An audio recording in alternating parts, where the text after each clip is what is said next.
Let's make some noise. Come on.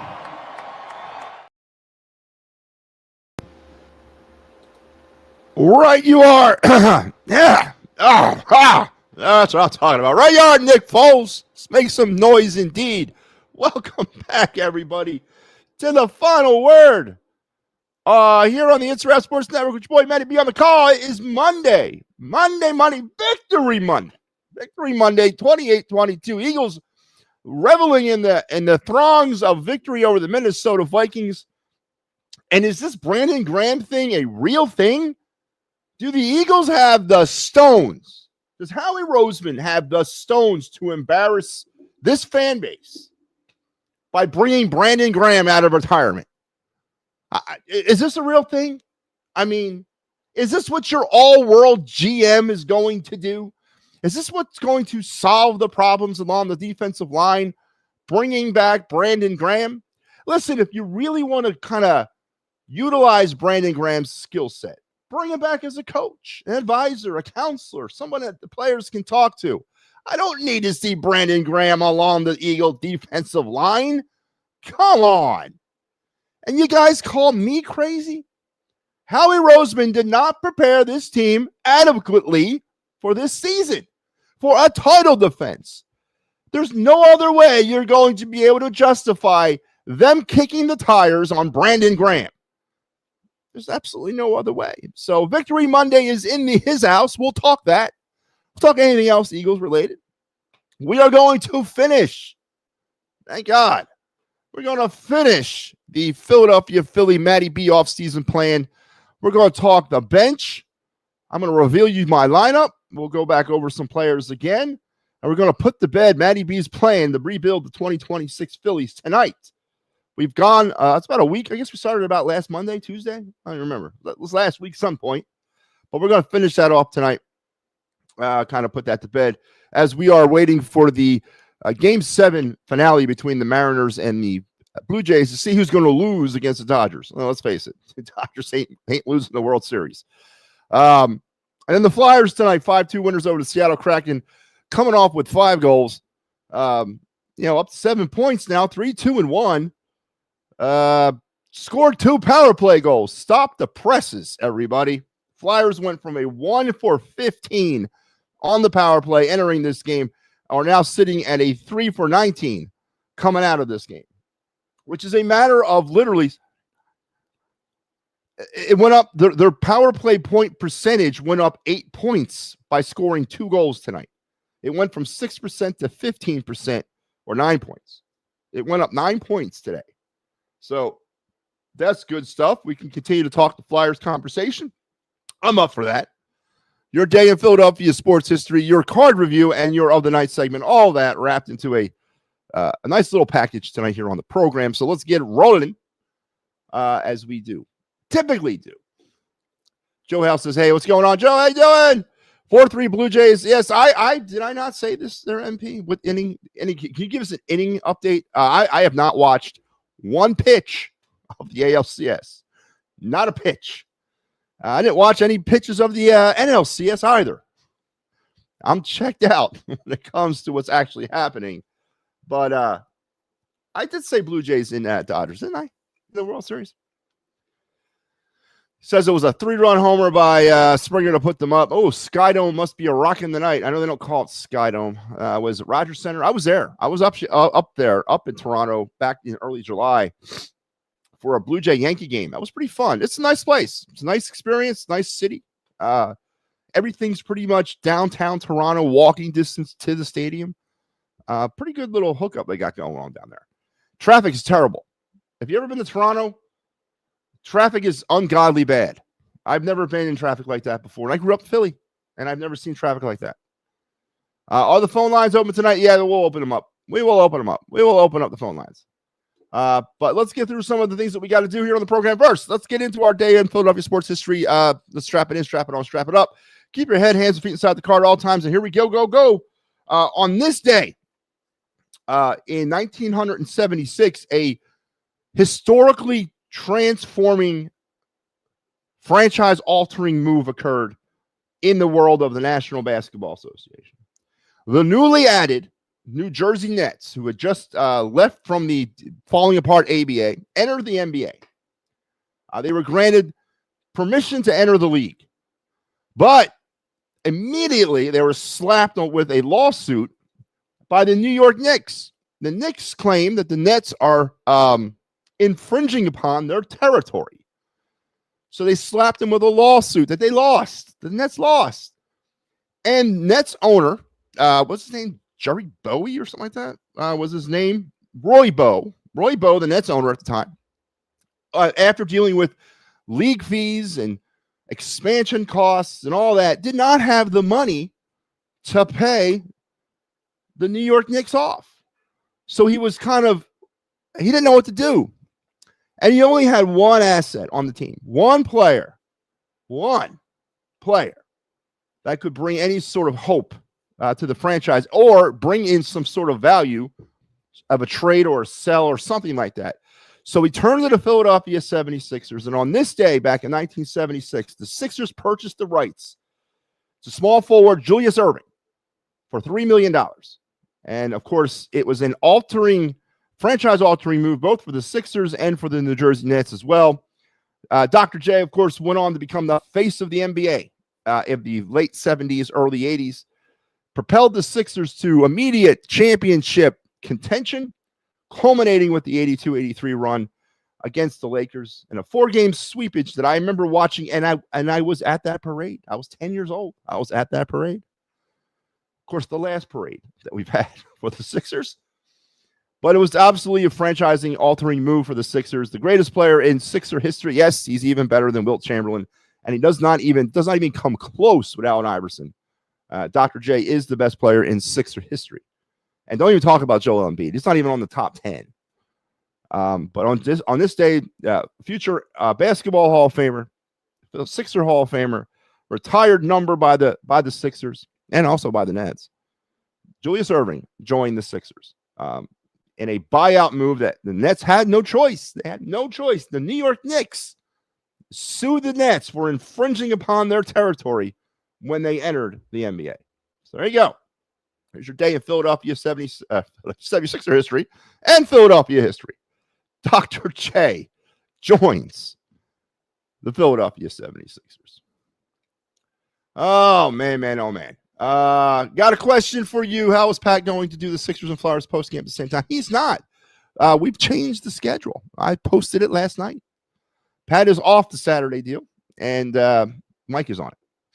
Are you talking about Thursday night? Sixers don't play on Thursday. Sixers play on Wednesday, and the Sixers play Saturday. Mike is taking over Saturday. The Nets offered the Knicks Dr. J to settle the case, and the Knicks declined. Did they really? I did not know that part of the history. I did not know that.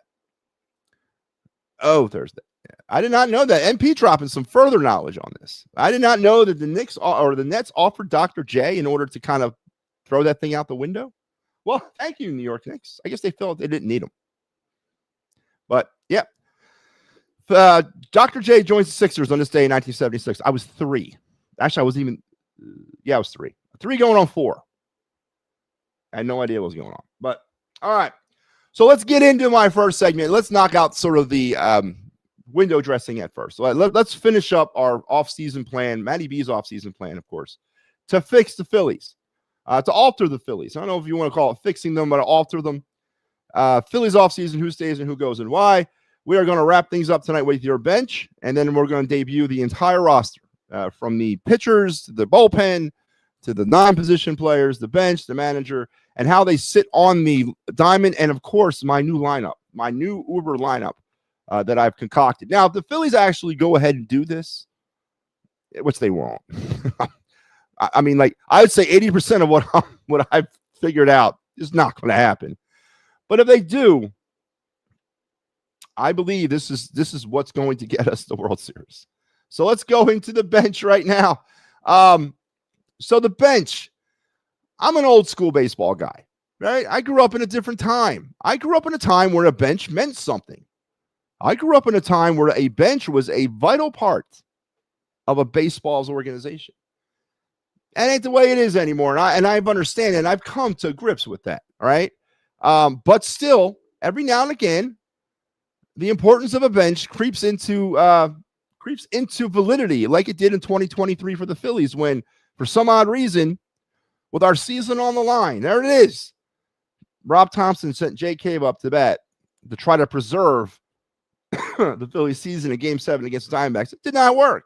And, well, of course, we know the rest. So I know the bench has changed, especially now with the advent of the DH in the National League, which the baseball purist in me hates. I hate DH in the NL. I hate it.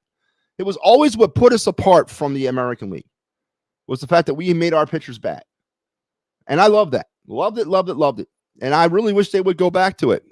Some of you youngsters out there want to, whatever, but it was nothing more thrilling, in my opinion, than watching Steve Carlson hit a 3-run homer, or Joe Blanton hit a 3-run homer in the World Series, or Jamie Moyer, or anybody like that. That was awesome, man. It was awesome to see. But I digress, because now I'm living in the past and I can't do that anymore. So let's talk with my bench. Now, with my new radical idea for the outfield, there's one person left out of the starting outfield. And this is a person who I actually delivered back and forth for a few minutes trying to figure out whether or not I would want to keep him on the team, because I am not a fan of his, not in any length of the word. The trade that brought him here, right from the beginning, I hated it. Hated it, and we're actually feeling the repercussions of that trade now because we're kind of strapped against JT Realmuto. But after some deliberation and weighing the odds and the ends and weighing the financial situation, I don't see a way around it. So begrudgingly, I'm adding my first bench piece to be Mr. Brandon Marsh. I'm not sold on this idea, nor would I be not surprised if I, in my fictional GM, president of baseball operations world, would be on the phone right now working on a trade to get him out of here. I just don't know how the Phillies can work bringing in another bat through free agency. I don't. And I've looked around at some of the people that are available. There's some interesting older players. Marte is out there from the Mets, but he comes with a hefty price tag. There's some players out there that you might want to bring in for that bench piece bat. And I'm not saying Brandon Marsh fits the bill here. He doesn't. 133 games last year, a very misleading 280 batting average, 11 home runs, 43 RBIs, and a 785 OPS. April, May, and about half of June was one of the worst performances of a Major League Baseball player I've ever seen. But to Brandon Marsh's credit, he turned it around. And he got red hot. And he finished the season red hot. Then he disappeared in the playoffs. Hence why Brandon Marsh is not starting on my team. But because he's cheap, under team control, there is some fluctuation and there's a safety net with him out in the outfield because I am going with two rookies out there. You know what? I'm going to throw caution into the wind, and I'm bringing Brandon Marsh, and I'm sticking him on my bench. He's going to be my fourth outfielder. He'll platoon with Bader, Crawford, and Raconis, and we'll just let it ride. So there you go. Brandon Marsh, my first bench piece of the 2026 Phillies. I know, goes against everything that I am against. See that Joe Hell says he was there when Blanton hit that homer. There's nothing more thrilling than watching a pitcher hit a home run, especially in the World Series. All right, let's continue down my bench. And of course, I need a backup catcher. We all need one of those. And it's almost like that position on the bench should not even be counted towards the bench. You know what I mean? Like they should universalize it because everybody needs a backup catcher. They should not make it sort of like the team should not be held accountable for a backup catcher because you need a backup catcher.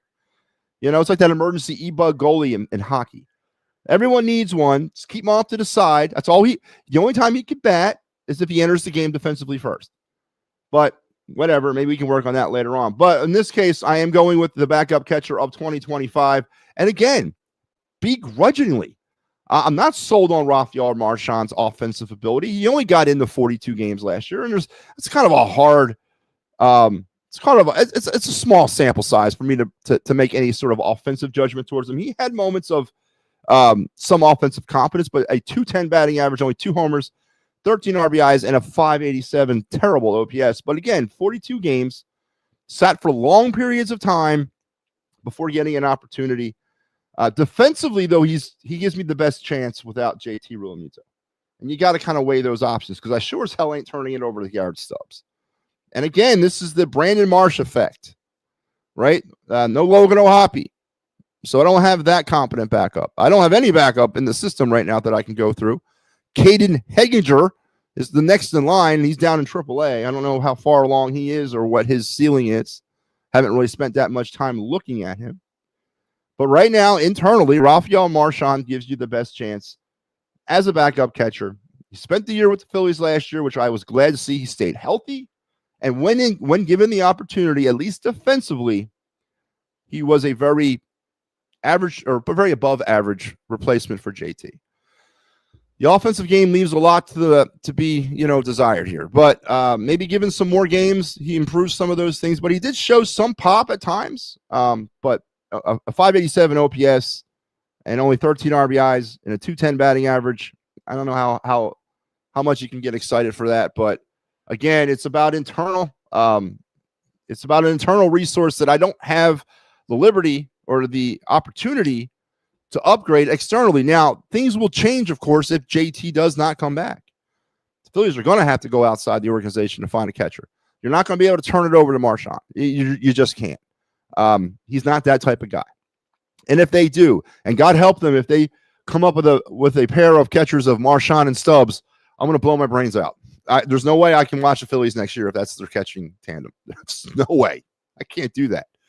But if JT comes back into Matty B's world, JT does come back, I'm going to go with Rafael as my backup catcher.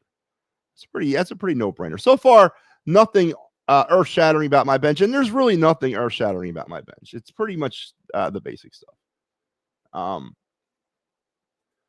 Marchand has a good arm. He's a very good defensive catcher. And as a backup, that's kind of what I'm looking for, But I'm down in the lineup around 7.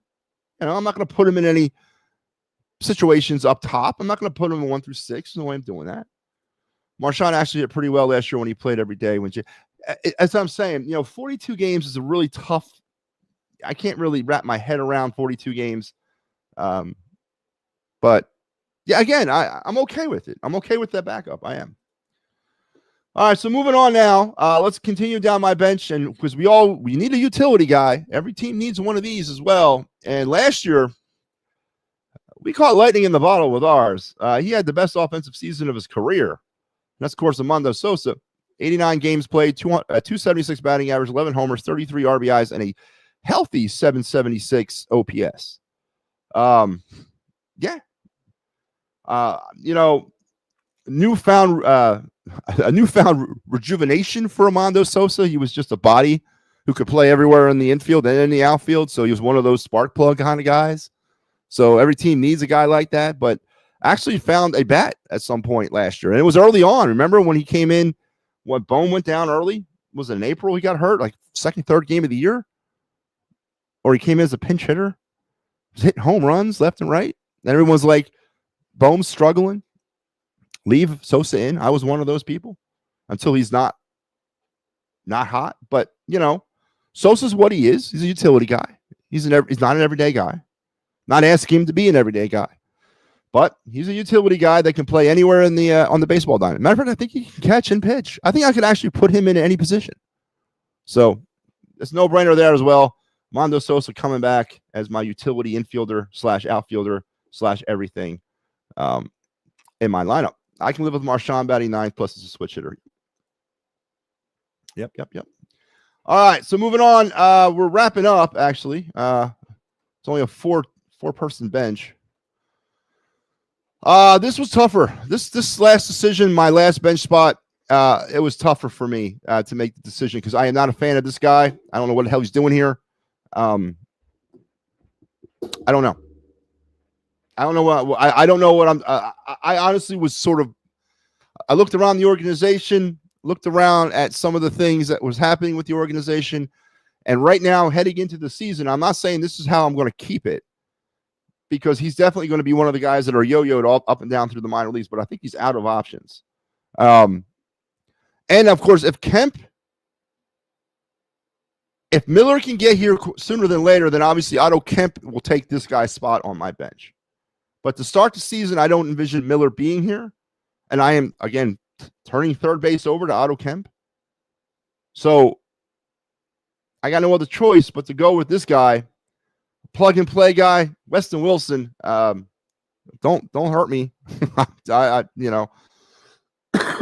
54 games, a 198 batting average, 5 homers, 17 RBIs, and a 651 OPS. Listen, at times he showed some pop. At times he showed some competence. He's also one of those guys that we can kind of play around with in terms of where we put him in the field. He can play first base.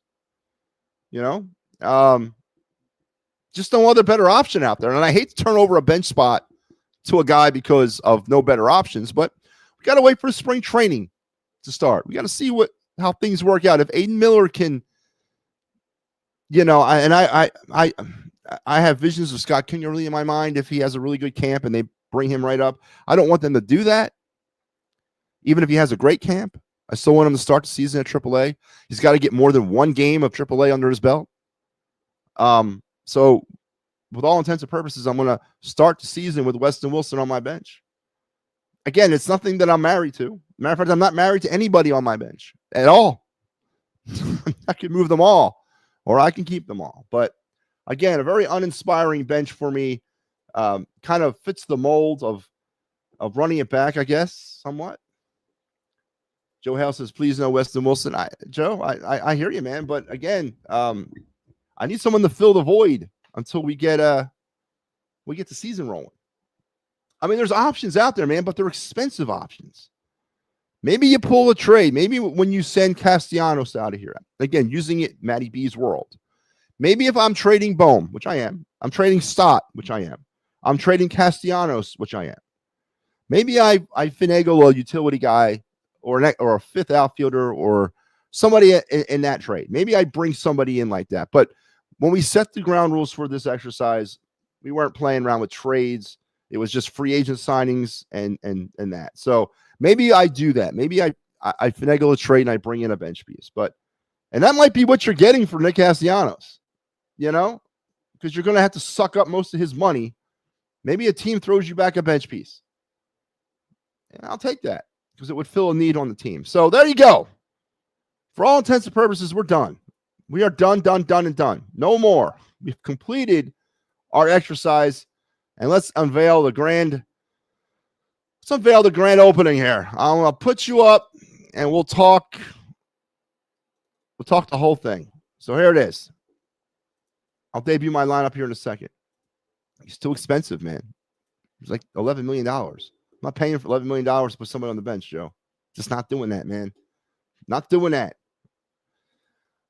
Here they are. My lineup, my defensive rotations, my bench, my pitchers. Let's go over my lineup. I am leading Trey Turner off because that's what he belongs to be doing. I'm batting Luis Arraez second. I'm batting Harper third. Going with Alonso cleaning up. JT batting fifth. Bader batting sixth. Gabriel Racones Jr. batting seventh. Otto Kemp batting eighth. And JT Crawford batting ninth. That is my lineup for 2026. Of course, there's my defensive alignment. Alonso, Arraez, Turner, Otto Kemp until Aiden Miller gets here. Bader, Crawford, and Racones Jr. JT behind the plate. Bryce Harper, DH in my bench. My 5 starters and my 8 bullpen piece. There's my 2026 Philadelphia Philly roster. And here's the thing. Ryan Swope said last week on the program, the Phillies need to have a plan. Right? He said that. Phillies need to have a plan. They just can't go out and sign players or trade for players because they like them. They got to have a plan of what they're doing. And I 100% agreed. But the counter to that is the Phillies did have a plan. It started in 2019 when they signed Bryce Harper and traded for JT Realmuto. They did have a plan, and they saw that plan through. They added Schwarber, Castellanos, Turner. They've added to it. That was the plan. The plan was to essentially hit home runs on your way to a World Series. That plan has not worked out. Now, in order to pivot off that plan, it would be great to drop a grenade inside the clubhouse and say, you know what, we're just going to start over. But it doesn't work like that. It doesn't work like that. I am not a fan of running it back. Hence, I'm turning my outfield over to rookies. Hence, I'm turning third base over to a rookie or 2 rookies. But I'm also grounded in a sense of reality that I don't know with the financial limitations the contract issues, all of the things the Phillies are up against. I don't know how they can come off of it. That's significantly. My three biggest off-steer or free agent additions are Alonso Arise and Keely Jansen. But I think those three additions would be immensely beneficial in helping turn the DNA of this baseball team around. And I add Crawford, and I add Raconis, I add Miller, I add Kemp. I have completely turned around the DNA of this team. Successfully? I don't know. Unsuccessfully? I don't know. We all listened to Dave Dombrowski and Rob Thompson talk last week, and we all had the same sense of dread. Oh, no, they're running it back. And that's true. They are. But going into that press conference, I didn't expect to hear anything different. It's not as easy as saying it's not working. Let's get rid of Turner. Let's get rid of Harper. Let's get rid of everybody. You can't do that. It's just not that easy. So the only way I see for the Phillies to maintain their window of winning, you go out and you add a Pete Alonso. Because Schwarber, as great as he's been, and he really hasn't been that great. He had one really good season. Pete Alonso gives you a little bit more versatility. He can play defense. He's not a defensive liability. Luis Arise is a better option at second base than Bryson Stott. There's about a 1% chance that the Phillies actually get him, and I realize that. I think I significantly upgraded my offense, changed the DNA of my offense by just adding those two players into it, and then drastically shifting the bottom of my order, featuring all these rookies, to a contact type of lineup. And I feel comfortable. I feel comfortable with this team offensively. They'll find their way as the season wears through. I like the pitching. And I feel comfortable that this lineup changes the DNA of the Philadelphia Phillies. Because I don't see any other way off of what we have here other than infusing some of the younger talent. So there you go. MattyB's 2026 Phillies. Love it or lump it, everybody. And there it is. Where's Stott in your plan? Not here. Stott is gone. I'm trading Stott. And I'm bringing in Luis Arise. And you keep asking me about Stott.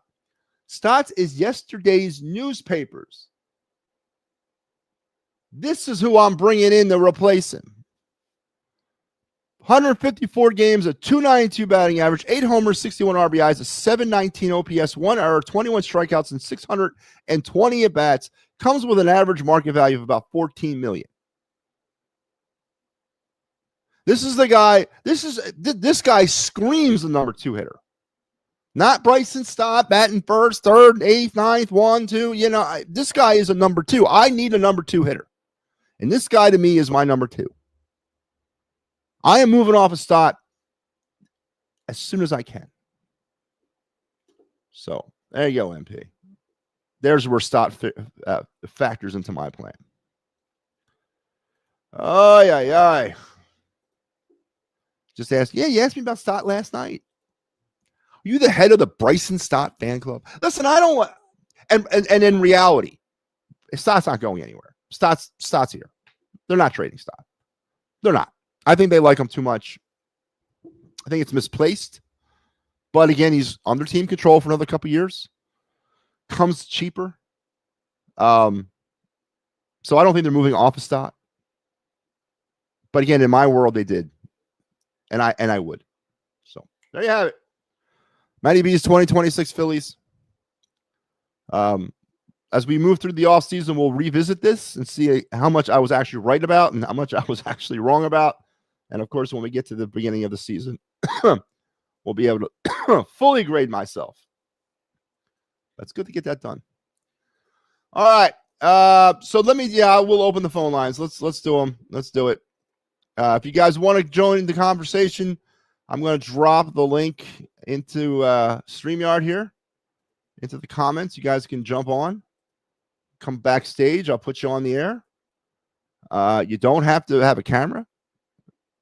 You just have to have the ability to talk to me. And we'll continue the conversation about the Phillies. We'll talk Eagles. We'll talk Flyers. We'll talk whatever you want. Sixers are in the mix here. Wednesday night, they will start their season. And here on the It's a Wrap Sports Network, we're joining in the fun. The Get Processed Sixers postgame show will debut on Wednesday night. And it will be with you for 82 games of the Sixers season and the postseason if they make it there. Pat Bernard will be your primary host. I said to them in a group chat a couple of days ago, I said, listen, we're going to go with the show. We're going to do it. But don't any of you ever ask me to host or co-host that show. You will never see me on it. I want nothing to do with the Sixers. Nothing. Got my hands full of other things. But on Wednesday night, we will have Sixers post-game debuting against the Celtics. It's called the Get Processed post-game show. So there you go. There you go. All right. So let's pivot the conversation now to the Eagles. 28-22. Again, I started this off the conversation of the night with this Brandon Graham thing. I thought it was a rumor started by some people. I guess it's an actual thing. And now the reports are that he might sign. He actually might sign with them. They're actually working on that. And I'm going to throw it out there to you guys. Is this the plan? Is this really what your all-world GM has come up with to fix the defensive line? To bring back Brandon Graham out of retirement? And I also pose the question, with all this trade deadline hubbub that we're talking about, going out and trading more draft picks, wagering the future of this team. Did your GM, and I say your GM because he certainly ain't mine, but did your GM fail you, Eagles Nation, this offseason? Did he fail you? Did he not prepare you adequately enough to defend the Super Bowl title? And I think with the news of bringing back Brandon Graham, that's the answer to that question is yes, he did. No, and by the way, the Blue Jays are on their way to the World Series. So Toronto Blue Jays are going to face off against the LA Dodgers. Dodgers in 5. There it is. Here's my prediction. Dodgers in 5. Blue Jays first visit back to the World Series since what year, everybody? Touch them all, Joe. That's right. Blue Jays' first trip back to the World Series since 1993. Congratulations to the Toronto Blue Jays. Joe. How are you? I'm doing well. How are you? I'm good. I want to talk not the Eagles, the Mike Evans injury. I don't know if you heard. Mike Evans of the Buccaneers? Yes, he's done for the year. Okay. I did not hear that. What happened? I'm not. It was a weird hit, apparently. Did it happen on Sunday? No, it just happened. Oh, tonight? Yeah, during the first game. It was Tampa and the Lions. Okay. So why I bring that up is, can the Eagles swing a deal? With Dotson? Yes, to get him out of Philly. I mean, you're trading. You're looking to unload a number 3 wide receiver to replace the number 1 wide receiver. Would Tampa be interested in that? Yes. Okay. Well, please justify the yes. I mean, what about Jahan Dotson is attracted? You go get a draft pick, right? And then the Eagles switch draft picks and go get a corner or a defensive end. And no, I don't like the Brandon Graham move. He's too old. He's injury prone. Well, let's go back to this trade. So you say trade Dotson to Tampa. Yeah. For what kind of draft pick? What kind of pick would you want back from? A 4th. And then what are you doing with that pick? You're packaging picks to go get a corner. So the 4th round you get from Tampa, along with some of your own draft picks, and then trade for a cornerback. Yes. So a 4. What cornerback do you have in mind? A Darius Ward. From the Cleveland Browns? Yes. So that's 2 4s. They're gonna. I'd want both 4s. The Eagles 4 and the 4 you get from the Dotson trade. And I'd want a 2 in 27. And I want a 3 in 26. So I want a 3 and 2 4s and a 2 in 27. Would you do that deal? Yes. You don't think that's too rich of a deal for Howie to be spending? No. Don't forget, Joe. So Lane Johnson's not going to play forever. You need to figure out his replacement. How much longer can the Eagles deal with A.J. Brown? I say 2 years with AJ. Now, you see 2 more. So 27 and 28? Yes. Listen, and not speaking from the diva standpoint about A.J. Brown, the kicking the can down the road philosophy of your GM with the money, at some point, and it might even be this coming off season, he may have to pivot off, especially if he wants to re-sign Carter. Brown might have to get moved this coming off season. He might. That's when you free up and trade her draft picks. But if you trade a lot of your picks, because they're down to 8 right now, and you want to trade, you want to pick up one from Tampa, that's 9. Then you want to, then I gave you this weird, 2 4s, a 3, and so it's 3 more drafts. So basically, you go down from 13 to 5 for 2027, 26, 26. And you think you can adequately restock your potential number 1 wide receiver and a starting right tackle? You'll have money to spend. No, you're not, because you're going to spend that money on Jalen Carter. But there's no salary cap in NFL if you take it like that. Well, no, I understand that, but because of the way his money, that's part of the reason why we lost all those players this past offseason was because how he had to redistribute the money in other places. That's why they got rid of CJ, DJ, and that's why they cut Slay, because they couldn't afford him anymore. And I got an offensive coordinator for you. If Patul gets fired next year or in the offseason, Mike McDaniels. The Dolphins coach? He was a good. That's what got him the Dolphins. I don't know about that, man. But, I mean, he knows what he's doing. I think he's a better offensive mind than Padula. I agree, but I'm not throwing all this in Kevin Padula's lap. Nah, I'm not. We got to wait and see how the rest of the season plays out. It's still too early. I'm saying that. Does Padula go to college where he's originally from? I mean, he's been in the NFL for a hot minute. He was the Eagles. He was a Sirianni. He came over with Sirianni when he came here from San Diego. He's been with the Eagles since 21. I thought Sirianni came from the Colts. Wherever Sirianni came from. I thought it was San Diego. Or he was at San Diego, now he's at the Colts. But anyway, Padula's been with him since he came. Okay. And he was a quarterback's coach, a passing coordinator or something like that. He's had lower level jobs within the organization. Okay. No, I'm saying look, he's a Sirianni guy. I'm not saying that makes him immunity to be fired. I'm not saying that, but if one of another coach leaves the nest and someone else gets a head coaching job from the Eagles and they take Patula, you know what I mean? Oh, no, I hear you. What about you? How do you feel? Because we don't talk about this much when it comes to the Eagles, but their special teams seem to be really bad this year. They can't seem to figure out kick returns. They're giving up big returns. What Michael Clay, man? Are you a big Michael Clay guy, special teams coach of the Eagles? He's all right. They need to do better who they put back there.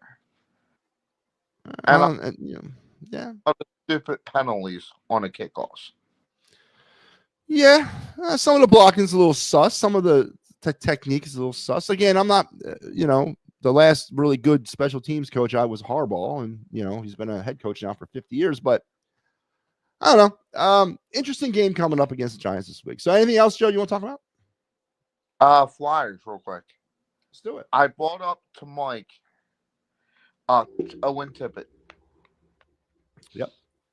He's improving, and he said that there's been trade talk. Going into I haven't heard any serious trade talk with Owen Tippett. But you got to understand, and I'm not saying Mike's wrong. I have just because I haven't heard doesn't mean it didn't happen. But Owen Tippett was probably one of those players that entered the season in a lot of people's minds, probably to include the Flyers, kind of on the bubble. He had a step back year last year. Still played with that hair on fire. Didn't take a playoff. Still played with high energy, but really was not offensively involved in a lot of at all last year. Now this year, ton more of his shots are actually finding the net. That's always been Tippett's issue. He shoots wide too much. He's crazy. But now he's getting a lot of shots on net, and now he's around the net, and he's able to put more pucks on net. And, what's he got, like 6 goals, 5 goals already? Start the season, he's pretty much up there. But Tippett also has a contract. They gave him a contract. So I can see where the rumor might have gotten started. Because Tippett didn't really seem to be like, kind of had a step back here. The addition with Seagrass is helping the team on a power play too. Joe, they're 1 for 15 entering the game tonight. Hey, what does he lead in the league in assists so far? He hit a good. I gotta look at that, but listen, the 2 goals tonight were huge. Huge power play goals. They got to do something. They got to get that power play going. They went from 6% to 15% accurate on the power play in one night because of the 2 goals. So, and then Bobby Brink looks good. Bobby Brink's having a nice little. Cam York had a good game. I mean, listen, some of the things that we talked about heading into the season that we needed to see steps from through 7 games or 6 games, it seems to be like it's starting to work. Mitch Coffer remains a little bit of a mystery right now. I don't know what's going on there with his goal scoring and allegedly maybe in Tocchet's doghouse a little bit. So I see what's going on there. Well, he had a good assist tonight. He did, but missed a couple shifts the other night. He was benched for something. So we'll see. But all right, Joe. All right. We'll talk tomorrow, man. All right. Yep. All right, Joe Hale. Always good to hear from Joe. Joe's a man about town, man. Brings up all the sports. I'm sure he's going to throw Sixers at me here coming up, and I'm going to be like, "Eh, Ricky, what's on your mind, Ricky?" Let's go Eagles. Let's go Eagles. Ricky Deal. Brandon Graham. Ricky, Brandon Graham could get taken out of retirement and signed by the Eagles. Are you for or against it? I am against. Good man, Ricky. Ricky, it makes no sense to me. If they want to bring Brandon Graham back, if they want to have him influence the team, which I'm not saying his veteran presence is not needed, but make him a coach. Make him a coach or a coordinator or some sort of advisor. I don't need his old ass on that line. I don't know what he's going to do. I really don't. Mm-hmm. Ricky, did you watch my did you see my 2026 Phillies lineup projection? When we did the thing, I gave you all the players who I thought would be on the Phillies next year. Did you see that? We did it earlier in the show. What do you think about it, Ricky? Do you like my 2026 Phillies? Mm-hmm. Yeah, I like it too, man. I mean, I'm taking a risk. I'm turning over a lot of playing time to some rookies, but I think it's time, man. I do. I think it's time. All right, Ricky. Always a pleasure, my friend. I'll see you tomorrow. Mm-hmm. Ricky Deal. The man, the myth, the absolute legend. Brandon Graham is too old, Joe. And listen, put yourself in Brandon Graham's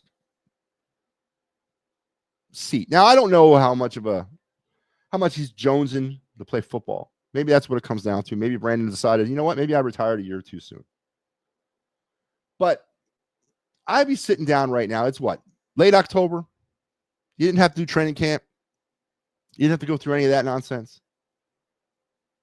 You're not getting out of bed every morning, or maybe you still are. I don't know, but you're not really getting out of bed anymore in the morning going, and you're not doing that anymore. You're polishing up those 2 Super Bowl rings, getting ready for the Brandon Graham night at the link, which will probably happen in the next couple of years. You know, you have an opportunity on. Isn't he doing WIP stuff? He's on the radio. He's got enough money. He's firmly entrenched in the community in South Jersey. He live over there in Cherry Hill somewhere. Raising his family. Kind of slip it into suburban life. Why in the hell would you want to come back and play football? I mean, come on, man. Sometimes you just got to know when it's enough's enough. I equate the situation to what happened with Steve Carlton. The Phillies begged Carlton to step away in '86 with the Phillies. Retire. Go out. The best left-handed pitcher in the history of the game with some dignity. Nope. Steve Carlton wanted to be traded. He said he can pitch. So he bounced around from Cleveland, San Francisco, White Sox. I mean, it was a joke. And his legacy was tainted. Not that much because he was still a first ballot Hall of Famer. But in my mind, it was tainted a little bit.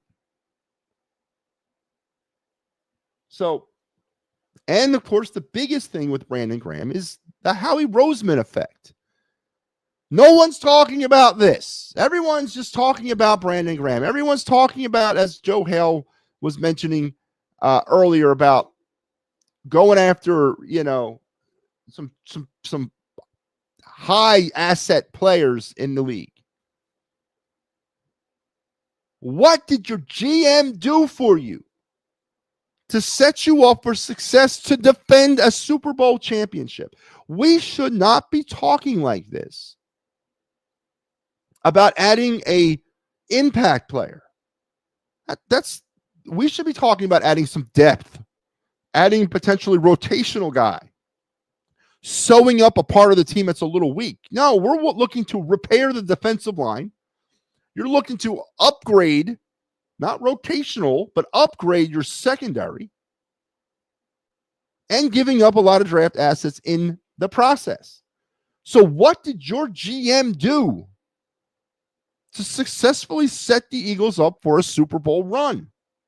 He failed. Howie Roseman's offseason was a failure. And you know what? I can still say that. No one else is talking about it. They're talking about the trading and going after certain players. They're talking about that, but they're not talking about who put them in this position in the first place. Your GM did.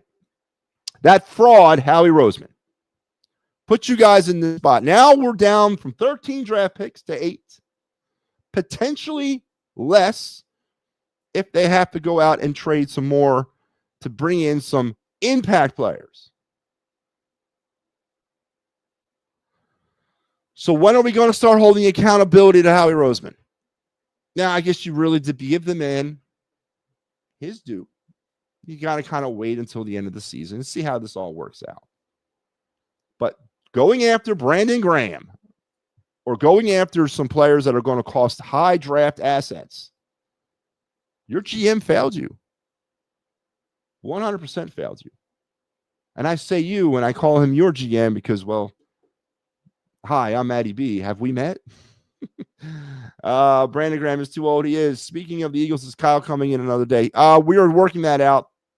I will not be on the air at all Thursday, Friday, Saturday, Sunday, Monday. I'll be a ghost. I will be on the road down south. Little SEC baseball umpire tryout. I'm going to be doing. Might be seeing me on ESPN, the Ocho, come this spring, or ESPN Plus that covers all the baseball games. I'll let you know if I make it. But I might be working some SEC baseball.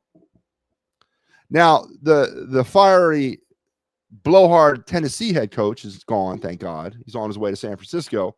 Don't got to deal with that guy, but they could possibly be unleashing me on Division I college baseball this spring. God help us all. But I'll be out of town, so we're working on it right now. Me and Kyle are working on that. Let's go, Eagles, Ricky Teal says. All right. All right, let's go into the of the night segment.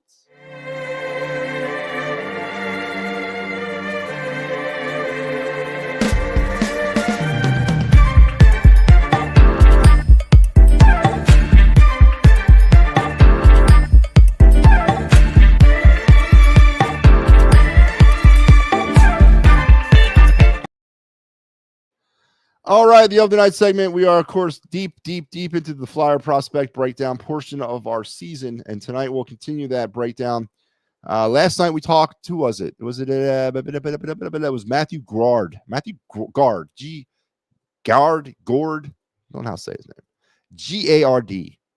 Tonight we're going to go with an oldie but a goodie. One of our older draft picks that is actually making some progress. He's now with the Phantoms. And I speak of Devin Kaplan. Actually, he's been making his presence felt down in Allentown pretty lofty early season. The right wing from Boston University. That's who he played with last year, but now he's in Lehigh Valley with the Phantoms. 6'3", 201 right winger, drafted in the third round of 2022. He delays at the right moments, inviting pressure before passing, anticipates teammates moving into space, and hits them with the lead pass. Looks to the inside and cross ice for options rather than forcing a low percentage shot or up the boards dump. And so far for Mr. Kaplan through his 25-26 season with the Phantoms, 3 games, 2 goals, 2 assists, 4 points, and a nice +3. So, maybe we're starting to see some of this starting to yield, man. Some of the fruit is starting to grow as Kaplan made the jump from NCAA to the AHL at the end of last year and is now firmly entrenched down with Lehigh Valley. Could potentially be a Flyer at some point. We could see him up with the Flyers this year at some point if somebody gets hurt. But I like the 6'3", 205-pound frame. Digging that. That's what I'm talking about. So there you go. Tonight's Flyer prospect is Devin Kaplan. And that segment was brought to you by the Birds Blast with Kyle Quinn, the quintessential Eagle pregame show. Me and Kyle break down your last Eagles game, and we look ahead at the new Eagles game. This week, we will talk the 28-22 Vikings win and talk about the revenge game. The revenge game. Everyone's talking about that. So, Eagles-Giants on Sunday, the last game before the bye. Look for us around Wednesday, maybe even tomorrow. I don't know. Kyle's a tough guy to get a hold of. Actually, he answers his text pretty quickly, but I'll get through to him and we'll figure something out. But the Birds Blast with Kyle Quinn weekly during the football season here on the It's a Wrap Sports Network with me and Kyle, and we have great fun doing that. So let's get now to the final segment of the night, my favorite segment.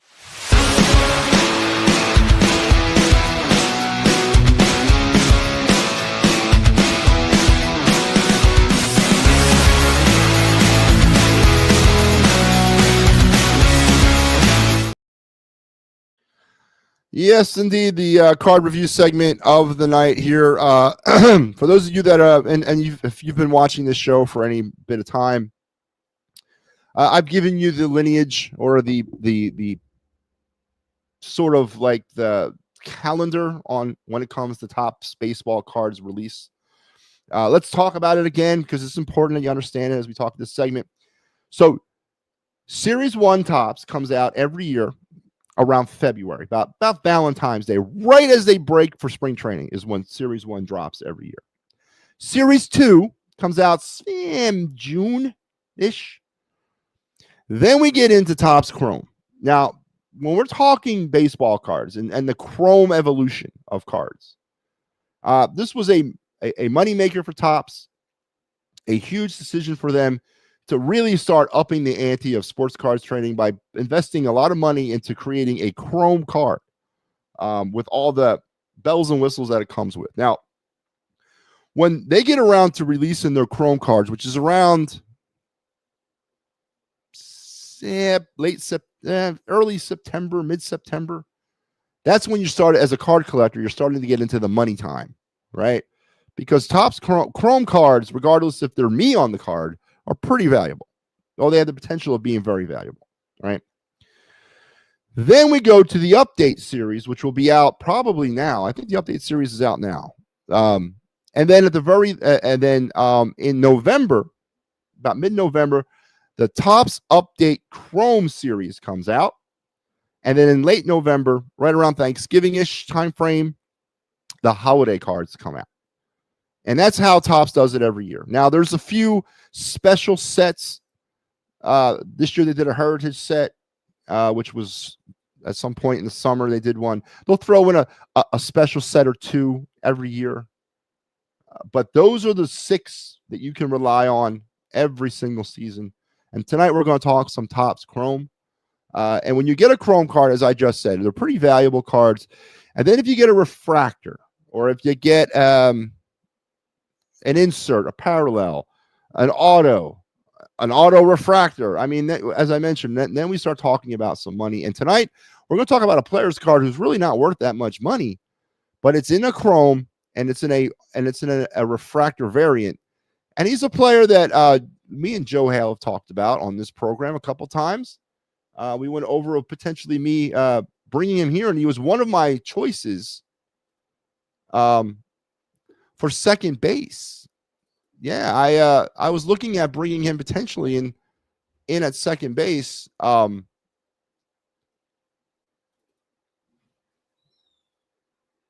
In lieu of Luis Arraez, and no, that's not him. So it's what did I do with the graphic? I don't have the graphic. Oh, I'm gonna have to do this solo. I made a graphic. I don't know what I did with it, but here it is. It's Gleyber Torres' 2025 Chrome in a silver wave refractor. As I said, now you could see it probably in the light here, where you got the silver waves kind of wafting across the card. You can kind of see it there. There you go. You can kind of see it like that. This is a special variant of the Chrome card. This card's about $3. I mean, I just showed you Gleyber Torres' rookie card, which is a base card that I have. That's worth more. But for a player who's in his 8th year in this card, it's still worth about $3. And you know what? You sell about 5 of those $3 cards, you've already rebought about 2 packs of Chrome cards. So I like the silver wave refractors. I love the Chrome cards. I look forward to them coming out every year. I also look forward to the Update Series base, and then, of course, the Update Series Chrome autos coming out there. So this is what you got right here. The 2025 Gleyber Torres Silver Wave Refractor. Love Chrome cards, man. You'll never hear me talk negative about a Chrome card. I think it's a great idea. And as I mentioned, Topps really upped the ante when it came to sports card collecting, when they evolved into that. So there you have it. The card of the night, your card review of the night, Gleyber Torres' 2025 Refractor. And that is going to take me to the end of another show. Only an hour tonight, as we have completed MattyB's 2026 Phillies Outlook. In summary, I'm turning over the outfield to the rookies. Crawford's in center, Bader's in left, and Gabriel Raconis Jr. is in right. I'm also turning third base over to Otto Kemp and Aiden Miller. I'm getting rid of Alec Boehm, Nick Castellanos, and Bryson Stott. I'm letting Kyle Schwarber walk, but I'm bringing in Pete Alonso. I'm keeping the rotation intact, but I'm bringing in Patrick Corbin. Bringing in Kaylee Jansen for my bullpen. And re-signing Jordan Romano to a 10-year deal. No, of course not. But there's my 2026 Phillies. How much will I be right? Well, we'll wait and see. World Series is set. Toronto, LA. Dodgers in 5. Flyers 5-2 winners tonight. 3-2-1 now on the season. We talked to Owen Tippett a little bit tonight. Nobody brought up Dan Vladar to me tonight. But I guess one last point about Vladar. It was very nice to see him play tonight. I was interested to see what Rick Tocchet was going to do there. If they go back to Vladar on Thursday night, which I think they should, but if they go back to Vladar on Thursday, that's going to tell me, and it should tell you, that Tocchet has decided that Vladar is the starting goalie for this team. And then they'll probably play Erson on Saturday against the Islanders. But if Vladar plays Thursday night, he is your starting goalie.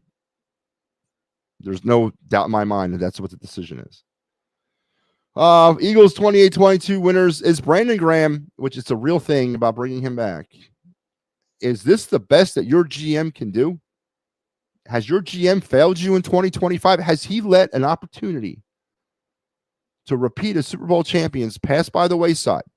with a failed offseason plan, and then the best he can come up with at the trade deadline is Brandon Graham. Nobody's holding Howie Roseman accountable for this. People need to. He's the architect of it all. So we talked Eagles, card of the night, your of the night segment, and your day in Philadelphia sports history. So thanks a lot, everybody. Here's our schedule for the network. For the rest of the network, it's just me tomorrow. And then, one of these times I'll get this thing right. Our new show, the Get Processed Sixers postgame, will debut here on Wednesday, and all the other great stuff. So you guys have a great rest of your night. I will see you tomorrow. Take care.